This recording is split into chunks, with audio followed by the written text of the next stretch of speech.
ہمارے معاملات، معاشرت کے بعد معاملات ہوتے ہیں، لین دین اس کو کہتے ہیں کہ لین دین کی کیا بنیاد ہے؟ کہ لین دین کی بنیاد سچائی و امانت داری پر ہے، کہ ہمارا لین دین سچائی پر ہوگا، امانت داری پر ہوگا. ہاں، کسی کا لیا اس کا دیا.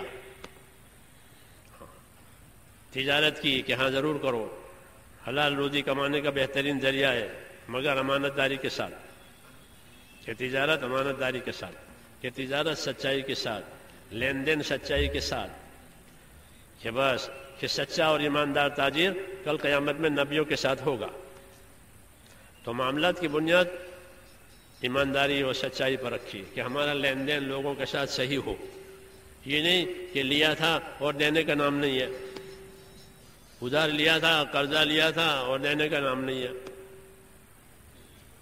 قرض ہنسنا کیا کہ جب مانگنے آگے تو ہنس دینا کچھ نہیں، قرض لیا اور اب ہے ہی نہیں، خیال ہی نہیں ہے.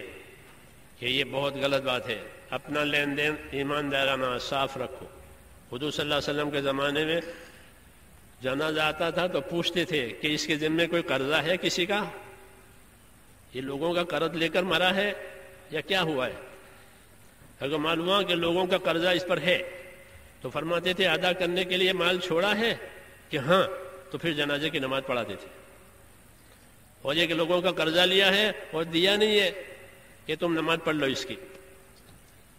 اتنی تنبیہ ہوتی تھی. لین دین مسلمانوں کا صاف. ہاں، معاملات کہتے ہیں اس کو، کیونکہ معاملات بگڑ جائیں گے تو اس کا بہت بڑا نقصان دینداری پہ پڑے گا. فوراً لوگ یہ کہیں کہ یہ دیکھو یہ حاجی صاحب ہے، یہ نمازی ہے، یہ پہلی صف میں ہے، وہ میرے پیسے نہیں دیے ہیں، میری زمین دبا رکھی ہے. ہاں، تو لوگوں کے تانے پڑیں گے، تو لوگوں کے تانے انہیں دین میں آگے نہیں بڑھنے دیں گے. کیوں؟ کہ ان کے معاملہ صحیح نہیں ہے. دین کی محنت کے ذریعے سے یہ تمام لائنیں صحیح بنانی ہے. یہ خالی 5 کام کی بات نہیں ہے.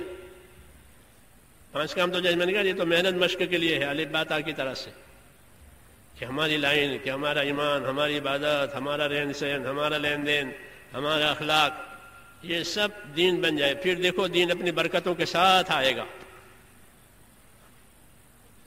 اس محنت میں اللہ نے یہ تاثیر رکھی ہے.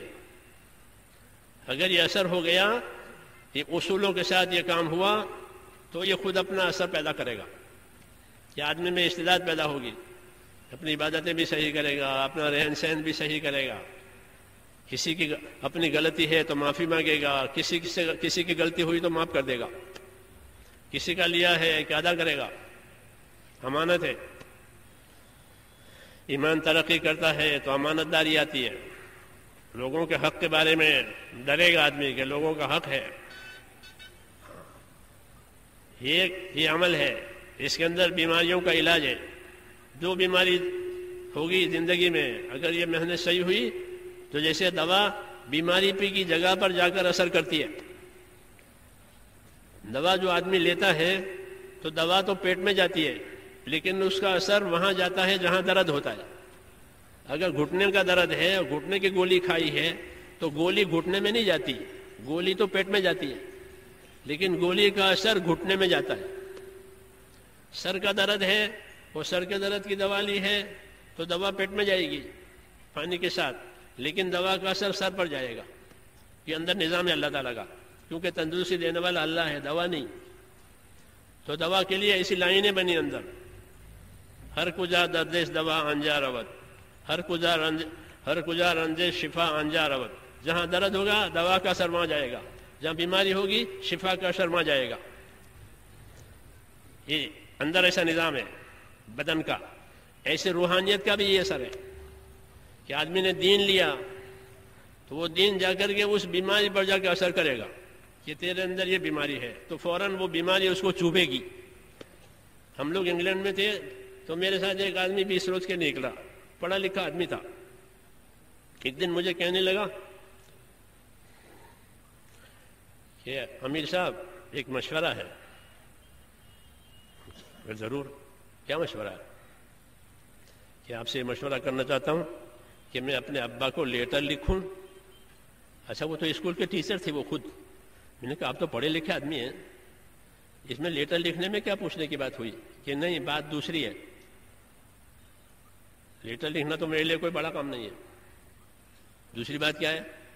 کہ دوسری بات یہ ہے کہ میرے اور میرے باپ کے تعلقات 20 سال سے بگڑے ہوئے ہیں, بات چیت بند ہے, ابا سے بات نہیں ہو رہی ہے. ہم تو نہیں جانتے تھے کہ ان کے رہن سہن میں کیا بگاڑ ہے ماں باپ کے ساتھ.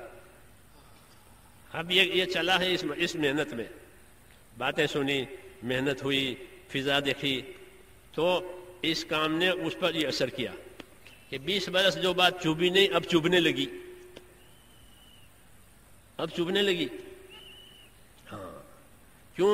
کہ ایمان میں حرکت آئی ہے, ایمان میں قوت آئی ہے. ایمان میں قوت آتی ہے تو گناہ چبھتے ہیں.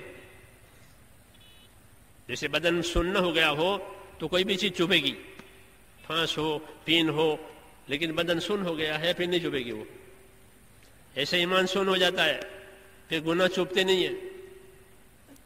لیکن ایمان میں حرکت آئی ہے, ایمان میں حرارت گرمی آئی ہے, گناہ چبھنے لگا کہ 20 سال سے بعد ابا سے بات چیت بند ہے. جی ہاں, میں نے کہا ابا اور اماں یہ تو دونوں آنکھیں ہیں, کس کو پھوڑو گے؟ تو یہ میں نے مثال دی کہ یہ کام ہدایت کا ذریعہ ہے, اور ہدایت وہاں جاتی ہے جہاں گمراہی کا اثر ہو.